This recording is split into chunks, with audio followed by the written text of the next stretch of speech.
Post-training notice. National First Class Registered Exorcist. Chapter 82.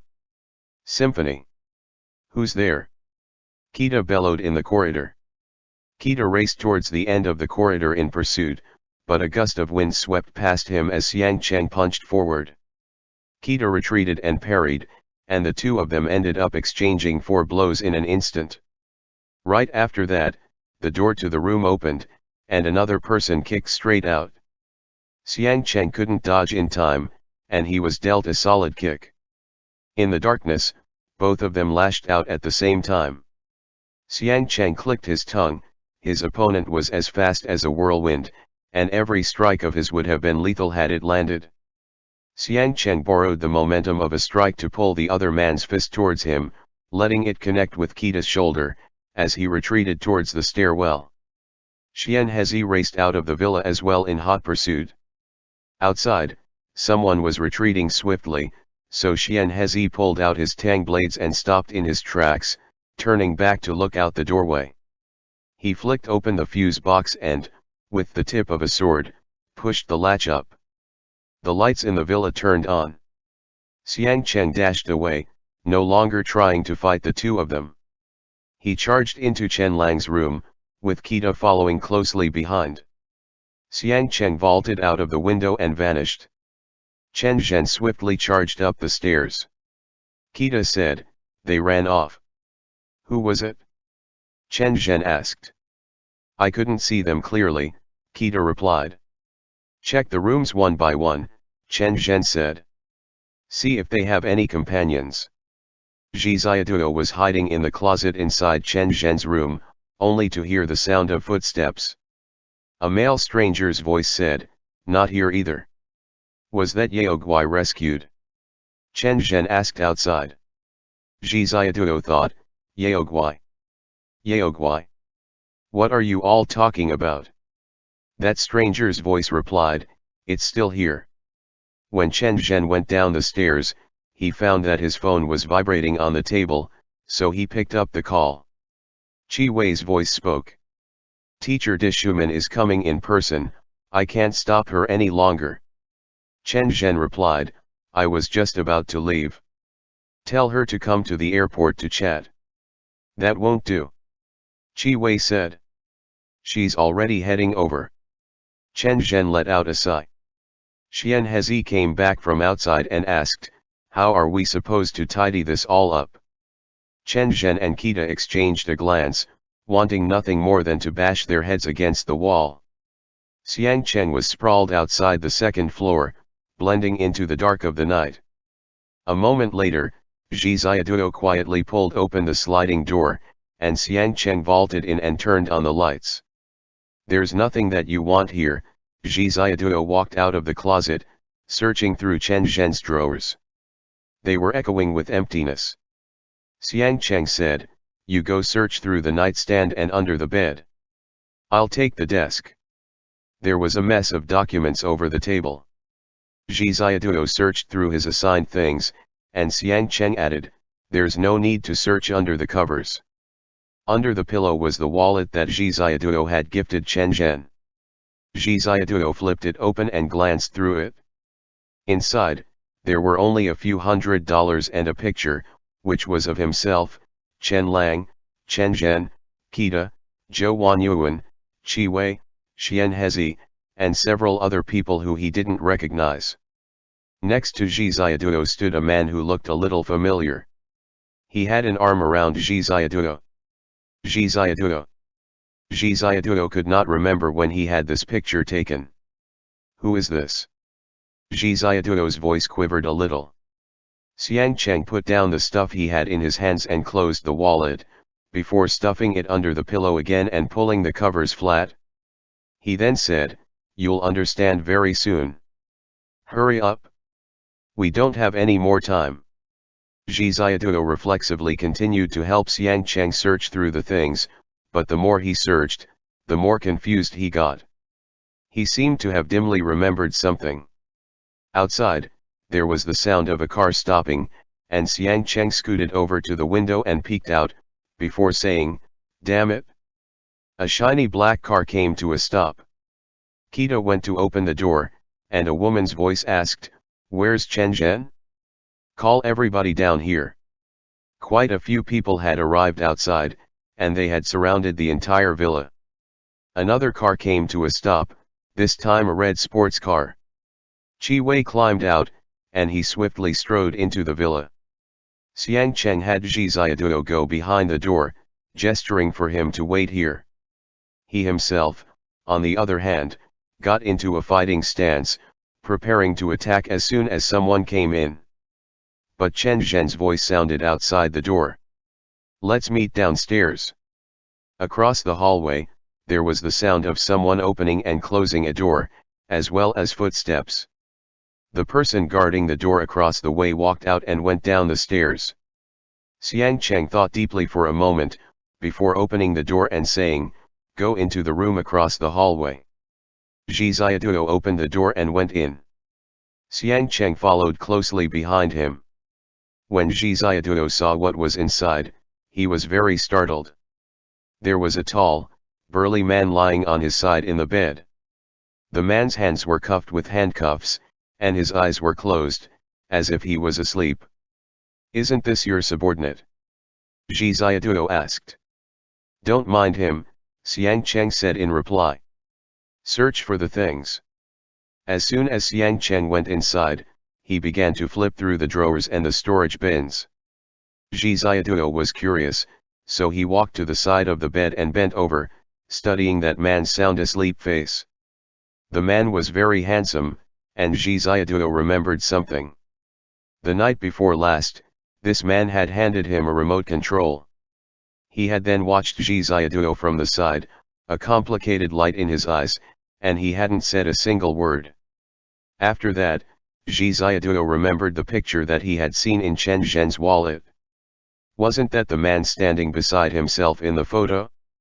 What was his name? Dishuman said, "You caused such a large incident in Macau, Chen Zhen.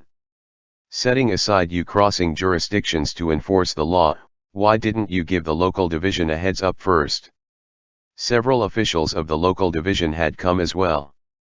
Director Li indicated for Dishuman to calm down, and if she had anything to say it nicely. This was done on the old Buddha's orders, Chen Zhen said. Mara's subordinates have constantly been keeping an eye on Zhi Ziaduo's condition, and if anyone had appeared, the enemy would have been alerted to our presence. "Hello, Director Chen," a man said, moving forward. "I am Jian Wen from the Special Operations Division of the National Security Bureau. This is an official memo from Beijing. As of now, you all are temporarily relieved from your posts. As for what comes after, please hand over this case for us to deal with."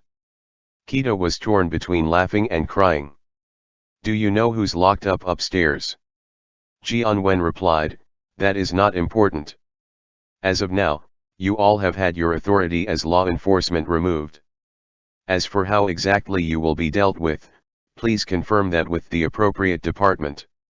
This is the result of you acting recklessly," Dishuman said to Chen Zhen through gritted teeth.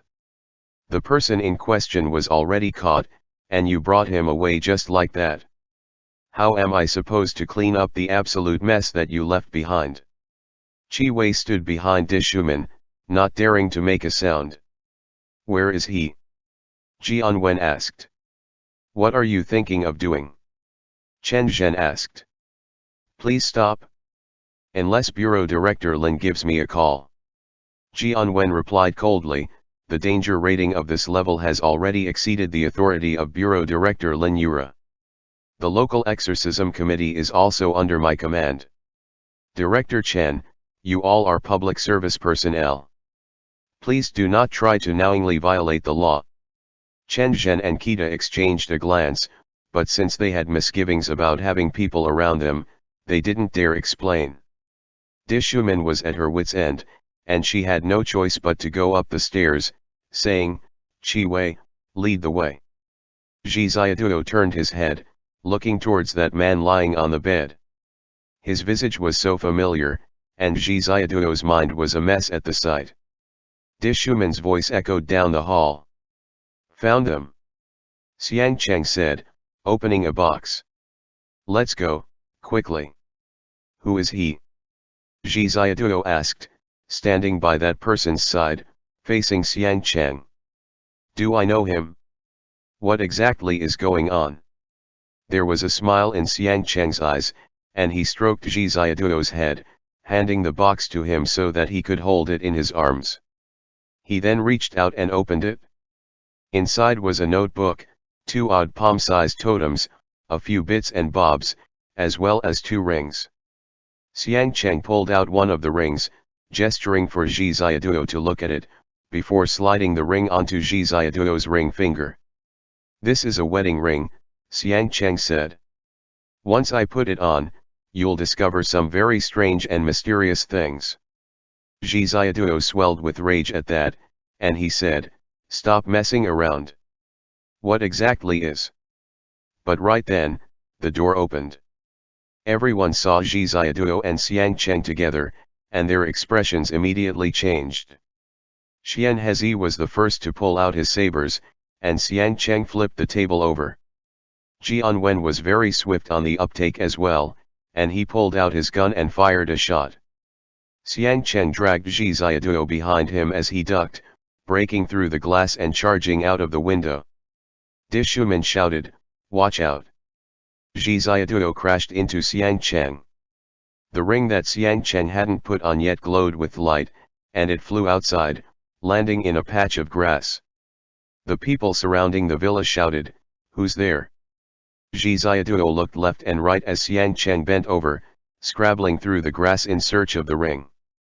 5 or 6 exorcists came charging forward, dashing towards them. Xiang Cheng was very anxious, and he kept silently wondering where the ring had gone. Zhi Xiaoduo was greatly shaken from that fall, and the box fell open.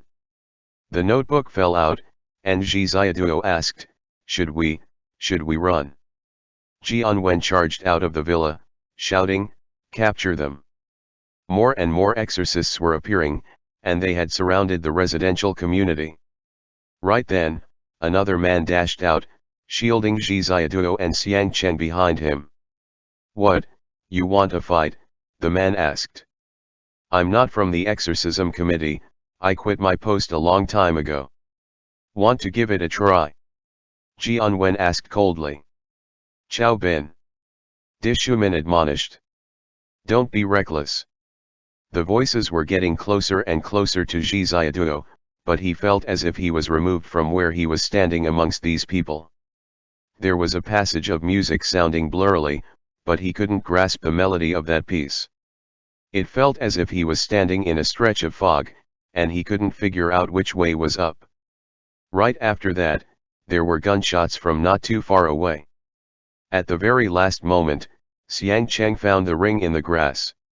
He got shot in the shoulder, but he had no attention to spare for his wound as he slipped the ring onto his finger. In that moment, it was as if a bolt of lightning broke through the darkness, piercing through the fog in his consciousness. Run! Xiang Cheng roared. Zhi Xiaoduo subconsciously turned back to look, but that man shouted, run quickly. Don't mind me. Xiang Cheng dashed out of the community, roaring, where's the car? Great King! Over here, the bodyguard shouted. Zhi Xiaoduo's brain cleared for a short period of time. He saw that there was a large Dongfeng truck parked outside the community. Countless disparaging comments flashed across his brain in a barrage, but Xiang Cheng dragged him into it. Don't call me Great King. What kind of car did you prepare? Xiang Cheng roared angrily. Great King, you wanted something a little bigger. Zhi Xiaoduo. What exactly are you all doing? Zhi Xiaoduo finally erupted. Xiang Cheng grabbed Zhi Xiaoduo's collar and pressed him against the front seat of the truck. Gunshots sounded outside, and the bullets pierced through the glass of the windshield. Xiang Cheng changed the gear and slammed down on the gas, turning the steering wheel swiftly. The Dongfeng truck turned around and screeched out into the road outside the community. Zhi Xiaoduo was still hugging the box, and he kept breathing harshly. His mind felt as if it was about to explode as countless scenes that he seemed to know of flooded in. 1, 2, 3, Pinocchio. Akalanatha. Do your best. You are a great hero who will save the world. Xiang Cheng turned to glance at Zhi Ziaduo, who was staring fixedly at the road ahead. The light of the street lamps flashed on by as blurs of light and shadow. Look at this. Xiang Cheng stepped down fully on the gas pedal, and he kept one hand on the steering wheel as he anxiously flipped the notebook open, placing it in front of Zhi Ziaduo. Zhi Ziaduo. Zhi Ziaduo's eyes seemed to be completely unfocused, and they kept drifting this way and that. Outside, police cars caught up to them. Give up on this pointless resistance immediately, Jian Wen's voice called. Xiang Cheng's vehicle sped along the Zhejiang Bridge, honking as it went. Cars on both sides skidded and moved aside for them, but just as they swerved around a corner, a tape cassette flew out of the box in Zhi Ziaduo's hands. Xiang Cheng. This is, Zhi Ziaduo murmured. Xiang Cheng stuffed the cassette into the truck's cassette player, and the third movement of Beethoven's Sonata Pathetic began to play. 2 drum beats suddenly sounded, piercing through Zhi Ziaduo's consciousness. The barrier that stood between his past and his future was shattered as well. The fast-paced melody continued to sound, and every beat of the rhythm shook the world around him, taking Zhi Ziaduo's memories with them as they revolved rapidly like a vortex. Remember to come back. Countless familiar faces flashed in front of him, before fixating on Kita, Zhou Wanyuan, Chao Ben, Xian Hezi, and finally landing on Chen Zhen's face. ******. That was an icy cold winter night. Zhi Ziaduo was wrapped in a woolen blanket as he sat with Chen Zhen in front of a fireplace.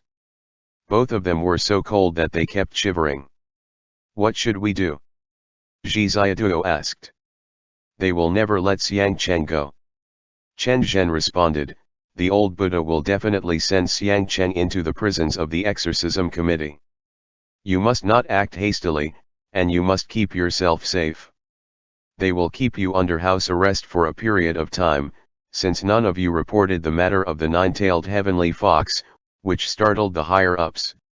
This matter will definitely not be settled so quickly, you will suffer some disciplinary punishment, and will be under house arrest for 3 months at the very least. I have a plan, Zhi Ziaduo said. He was so frozen that his lips were turning greenish-purple. Chen Zhen, help me out. Chen Zhen studied Zhi Ziaduo. They don't know yet that I'm awake, Zhi Ziaduo said. Is there any way for me to avoid the old Buddha's monitoring so that I can leave? You want to escape? Chen Zhen asked. Don't do that. As soon as you run, even those in Mara's camp will chase after you. Try making me sniff some Lihan pollen, Zhi Ziaduo said. Get rid of all of my memories, then send me back to Guangzhou to hide the truth from the old Buddha. She'll think that I've forgotten everything. Then send Kita to protect me. Chen Zhen. After that, you all come back to my side and figure out a way to awaken my memories. Zhi Ziaduo said. I know you can do it. And then what? Chen Zhen asked. And then I'll figure out a way to put an end to the heart devil, then I'll come back and save Xiang Cheng, Zhi Ziaduo said. You're insane. Chen Zhen said. You want to go into the exorcism committee's prison to save someone. Zhi Ziaduo turned his head to look out the door, afraid that Lin Yuro would come barging in at any moment.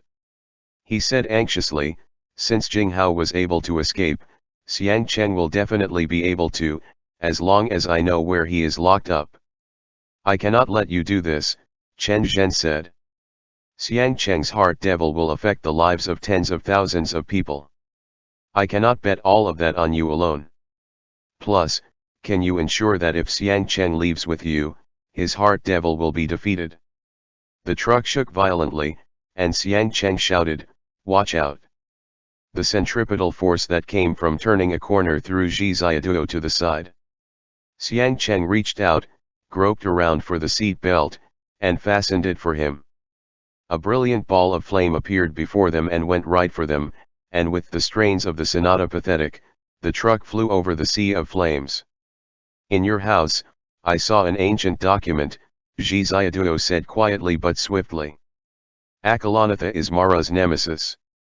In that drawing, Akala's sword of wisdom was depicted as having pierced through a corrupted heart. As for why Xiang Cheng's mom picked his dad and gave birth to Xiang Cheng, there must be a reason she did so. I need to find that reason. I trust that his mother must have left him a way to deal with this problem. Chen Zhen was stunned by that, and he turned a disbelieving gaze on Zhi Xiaoduo. Aside from Teacher Zheng, no one else can undo the effects of the Lihan pollen, Chen Zhen replied quickly. Also, I am not certain which side Teacher Zheng stands on. I cannot tell him the truth, but I do have another option. We can use Teacher Zhou's pathetic of oblivion to seal away your memories, but as for how things will turn out in the end, that'll depend on your luck. If Xiang Cheng is temporarily able to control his heart devil, I will find a way to free him. Once the pathetic begins, your thoughts will involuntarily begin to show the most precious part of your memories. This is different from person to person, but when it appears, you must concentrate your focus on that specific part. It is the key needed to undo the seal. In the end, once this key reappears, then the seal will be undone. After that, it will all depend on you. What is the key? Are there any clues we can follow? Zhi Xiaoduo asked. Chen Zhen replied, no one will know, and before the seal is set in place, even you yourself won't know. That's why we will only be able to keep reappearing, so that you can try your luck. There was a knock from outside. Zhi Xiaoduo said, okay then, I'll have to trouble you. I trust that this key will probably have something to do with Xiang Cheng. In the end, we'll definitely be able to undo the lock. And saying this, Zhi Xiaoduo laid down on the sofa and pulled the blanket over him. Kita and Zhou Wanyuan came in. Asterisk asterisk asterisk. 5 fancy cars came speeding in from the side of the road, blocking the cops' way forward. Xiang Cheng put in his earbuds, and over the phone, Qi Wei said, go onto the highway. I can't help you any further. How's Chao Bin? Xiang Cheng asked. His life isn't in danger, Qi Wei said. After you leave, don't come back to Guangzhou for a while. The thundering pathetic swelled upwards, until at the very end, the entire world was resounding with the strains of that melody. Zhi Xiaoduo's eyes were empty. The ring finger on his left hand was subconsciously twitching slightly with the rhythm. At that very last second, the last accented note in the sonata played. Zhi Xiaoduo leaned back heavily against the front passenger seat. A bright light pulled itself back into his eye, and the jade-green dragon pupil appeared once again in his left eye. Xiang Cheng picked up Zhi Xiaoduo around the waist as the two of them were sent flying out of the cabin. Xiang Cheng was just about to shout for Zhi Xiaoduo to hold onto himself, but Zhi Xiaoduo had already wrapped his arms around his neck, and with a smile in his eyes, pressed a kiss to his lips. Xiang Cheng. The moment that the two of them went flying backwards, there was the cry of a phoenix, and the glowing, gentle form of a phoenix finally caught up with the truck. It caught them both on its back, before it suddenly flew higher, ducking away from the revolving tracking bullets that trailed after it. The tracking bullets collided in pairs, and the explosions that they created in midair looked like brilliant fireworks. There was a huge boom, and Si Gui brought Xiang Cheng and Zhi Xiaoduo on its back as it shot out of the glow of the firelight and the blazing flames, spreading its wings and flying into the horizon. End chapter. Post-training notice. National First Class Registered Exorcist. Chapter 83. The Past. After Si Gui landed, Zhi Xiaoduo looked at Xiang Cheng with a blank expression. Xiang Cheng. Didn't I tell you to run first? Why did you come back? Who the hell is Feng Li? You roped someone from who knows where in and came back like this, what's going on?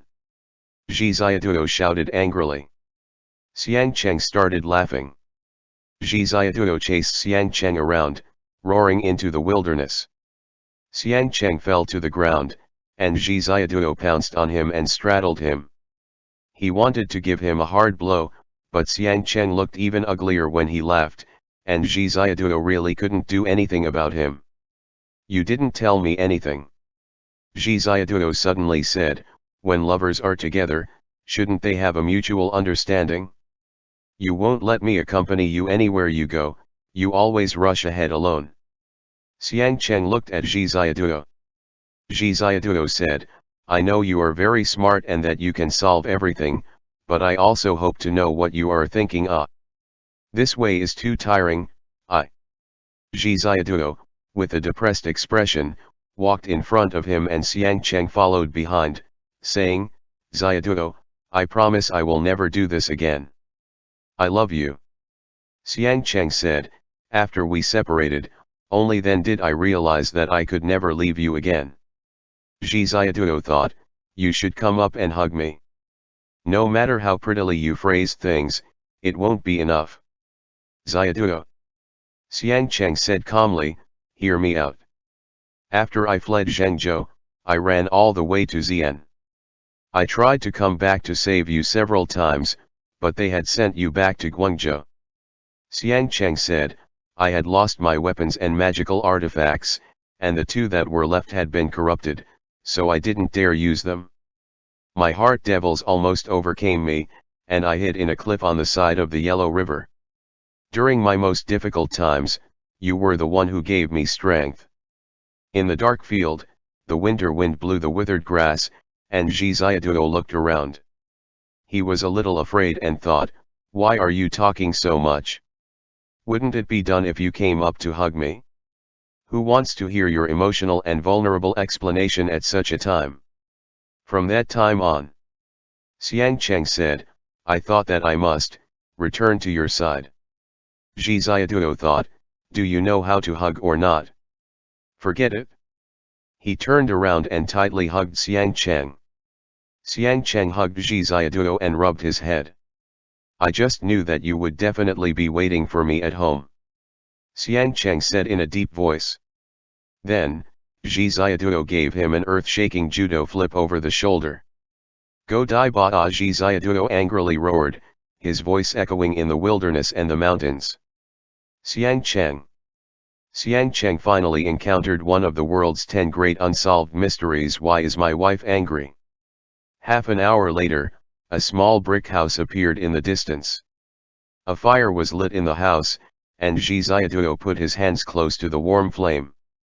At dawn, the mountain was covered with layers of wispy mist, and Si Gui had fallen asleep in his hoodie. Xiang Cheng sat across from Zhi Xiaoduo, his back hunched. He raised his eyes slightly and observed Zhi Xiaoduo's face. The light of the campfire flickered against Zhi Xiaoduo's face. His pale complexion, handsome face, and delicate facial features made Xiang Cheng reluctant to speak. Zhi Xiaoduo kept thinking, and his bright eyes reflected the flickering flame. Still angry? Xiang Cheng asked. Zhi Xiaoduo gave Xiang Cheng a glare. What happened after that? Zhi Xiaoduo asked. After that, Feng Li found me. Xiang Cheng explained, his real form is a 9-tailed celestial fox. Zhi Xiaoduo frowned slightly and said, he's also a fox. Xiang Cheng nodded and said, Hu Ziniang is the other one. They are twin brothers. Hu Ziniang has the power of bewitchment, while Feng Li is good at illusions. He can transform into anything in the world, any beast that can fly or walk, flowers, birds, insects, and fish.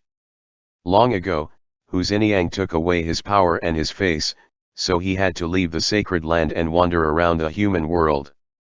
At the end of the Republic of China era, a rich man picked him up. This rich man was the ancestor of the Ye family. N. Zhi Xiaoduo nodded, considering the relationship between Feng Li and Hu Ziniang. He has been with the Ye family for many years. Xiang Cheng said, later, after the failure of Hu Ziniang's plan 30 years ago, Mara called him back.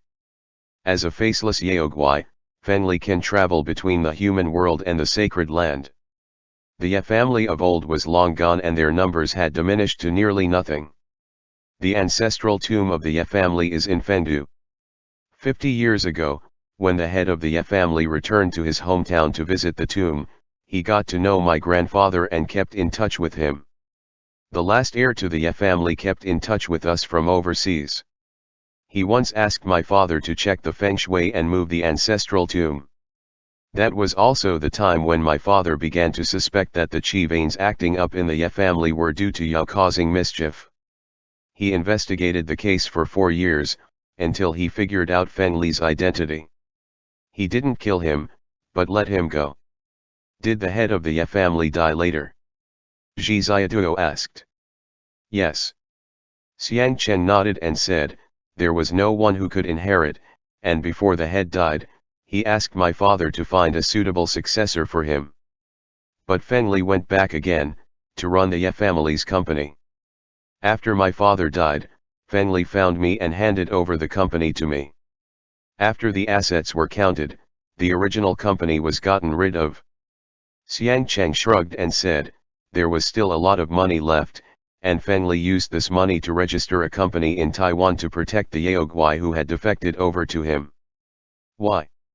Zhi Xiaoduo asked. Some Yao just want to live with humans. Xiang Cheng said, they admire human society, there's a lot of fun things here, and they don't want to be controlled by Mara from the sacred land.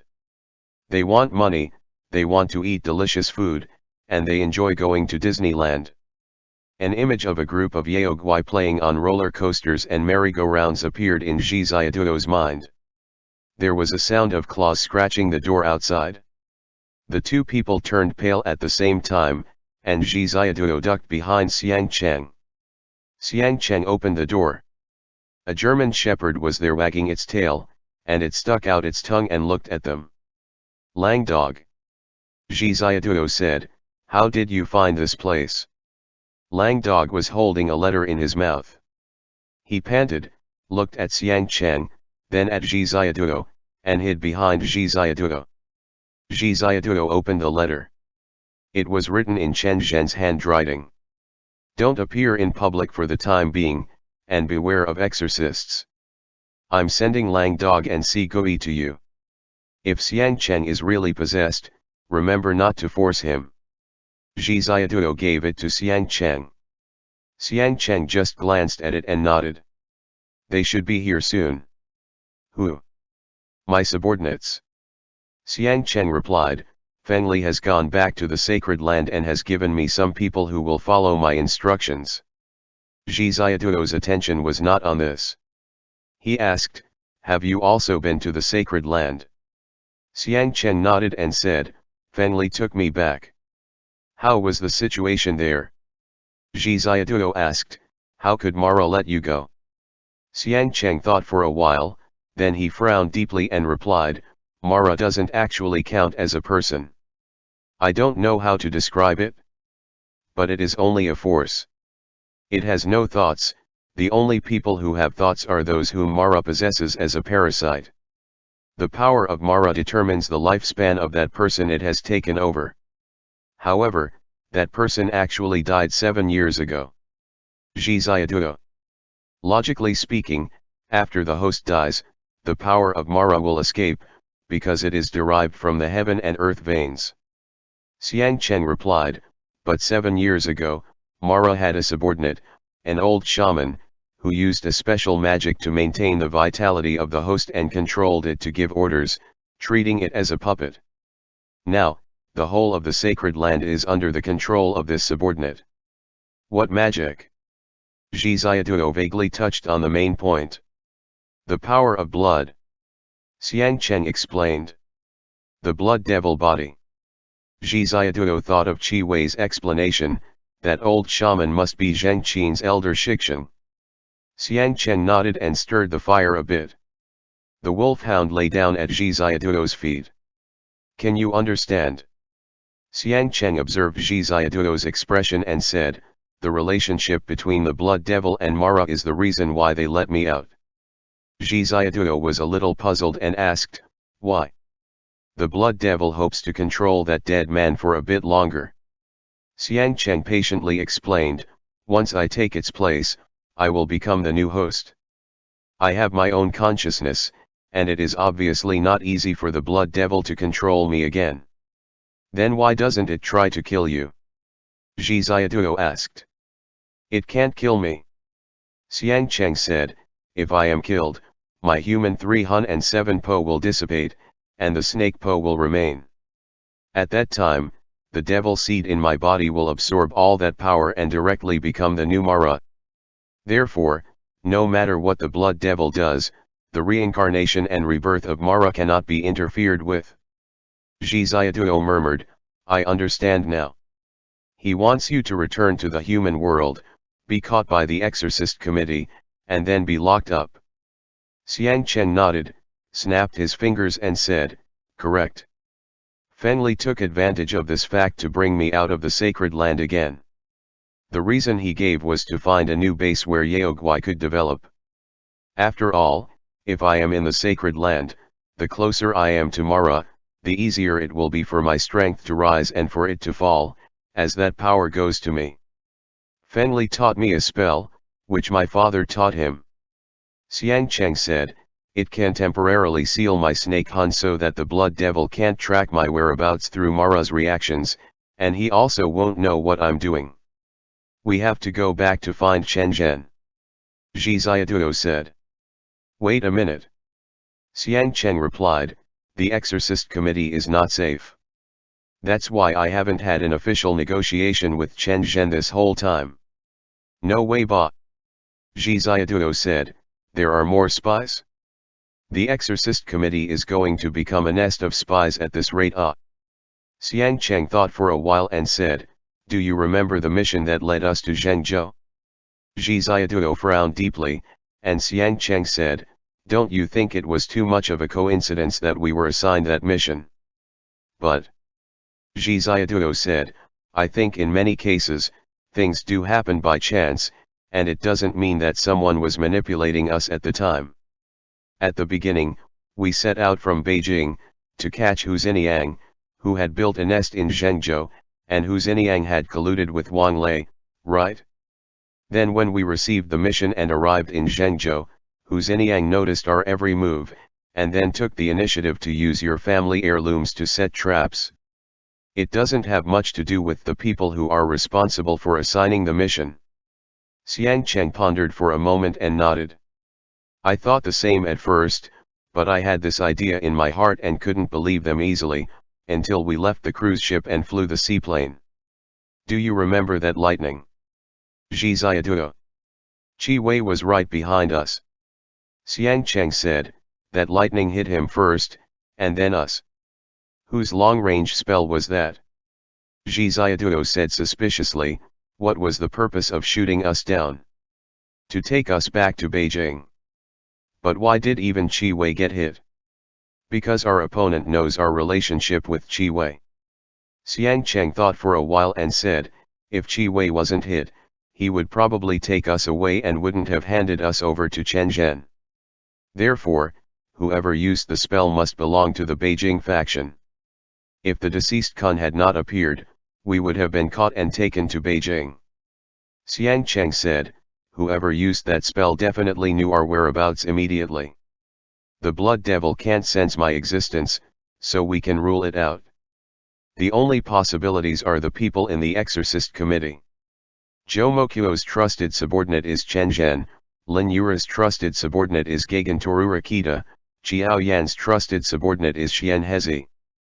There are already 3 factions here, and the one that can be ruled out is Guangzhou's Dishuman.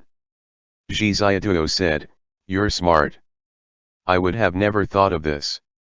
Xiang Cheng sighed, shook his head, and looked at Zhi Xiaoduo. So, Xiang Cheng said, it's very difficult to be a human. The human world is full of schemes. If you don't take the initiative to scheme against others, you should always be prepared for someone to scheme against you. The human world is much more complicated than the Yao world. Zhi Xiaoduo laughed and looked at Xiang Cheng. It's very tiring, Zhi Xiaoduo said. Xiang Cheng looked at Zhi Xiaoduo, but there was no fatigue in his eyes, but instead, there was a faint sense of joy. I thought you would be controlled by Mara. Zhi Xiaoduo said, After falling into the waters of Longting Lake that day, I had even accepted the worst outcome. If you had really been corrupted and I couldn't wake you up no matter what, then I would have to die in front of you. For you to be able to control yourself and not be driven by hatred, pain, or by the unfairness of fate. I'm really proud of you. It's because of you. Xiang Cheng said, on the day I came to Guangzhou, I was a little disillusioned. After I met you, I gradually felt that it was good to be a human too. Even if the only human I knew was you, I wouldn't want to be a Yao, I would just want to be a human like you. Maybe my mother also thought that way back in the day. Zhi Xiaoduo started to laugh. As long as you continuously pull yourself back up and try again. Xiang Cheng said, I always remembered what you said. They silently stared at each other. The past years and gentleness were so short and yet so long. They seemed to have known each other only for one day, and yet they seemed to have known each other for a lifetime. When will your face change back? Zhi Xiaoduo touched Xiang Cheng's eyes and ears. Although Xiang Cheng had changed his appearance, strangely he did not feel uncomfortable at all. Instead, he felt that Xiang Cheng was no different from before, and he almost completely forgotten about Xiang Cheng's appearance.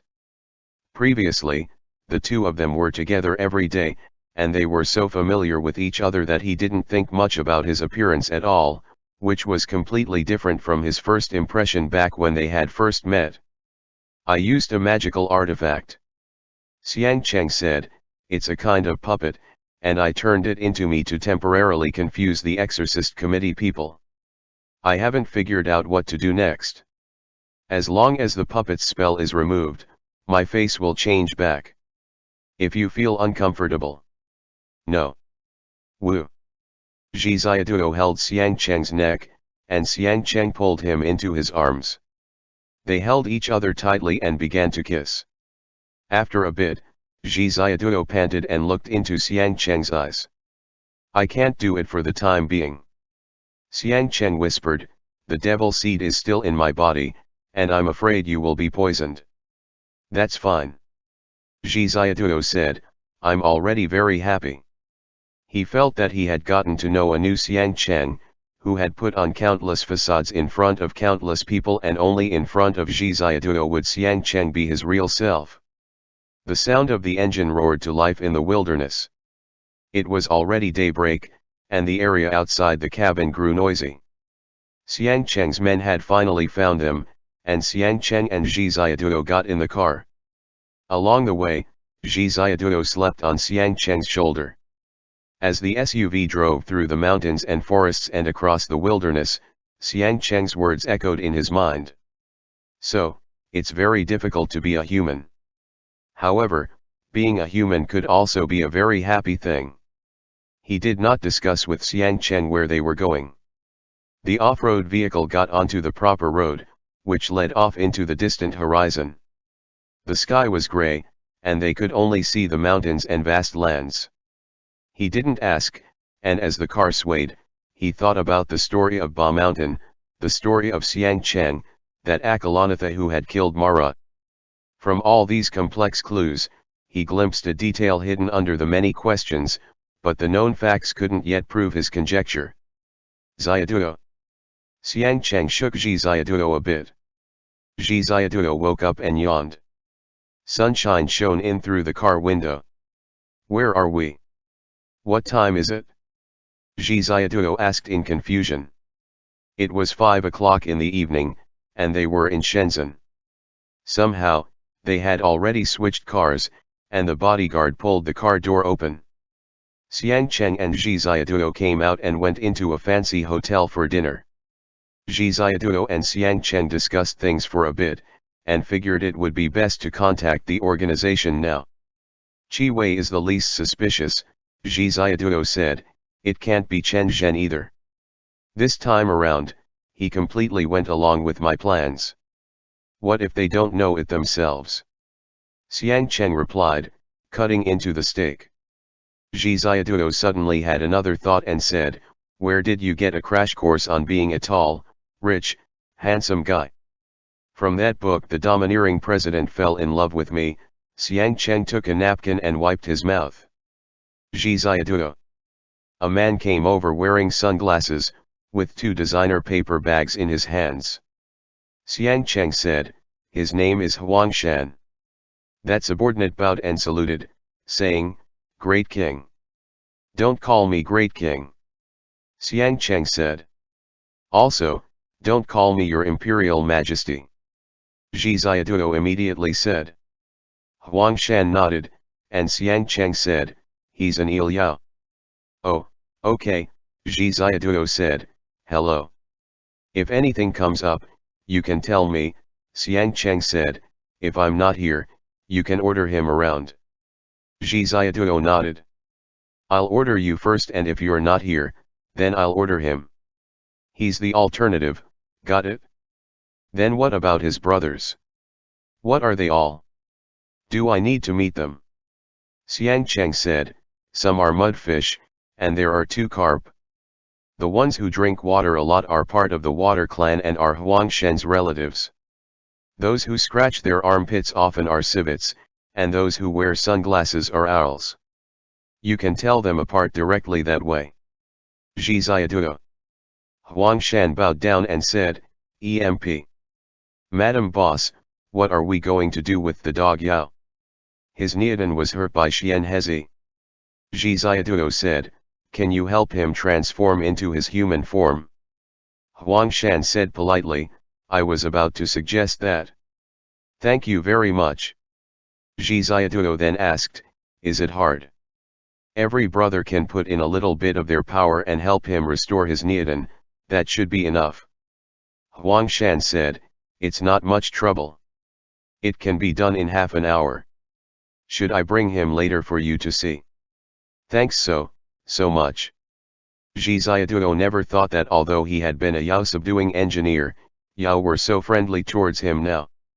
Xiang Cheng motioned for Huang Shan to go do it, and Zhiziaduo was almost full now. He wondered, what should we do next? His friends must be worried about him now, and they didn't even know if he would be kidnapped by Mara. It was also better for Xiang Cheng to tell Chen Zhen the news as soon as possible. Let's go back to Beijing. Zhiziaduo said. Xiang Cheng's eyes narrowed slightly. Zhiziaduo had a feeling that they were like a husband and wife duo conspiring to do bad things, like a snake spirit king and a Yao queen discussing how to subvert the Exorcist committee. I'll contact Qi Wei and see. Xiang Cheng motioned Zhiziaduo to wait a moment and dialed Qi Wei's number.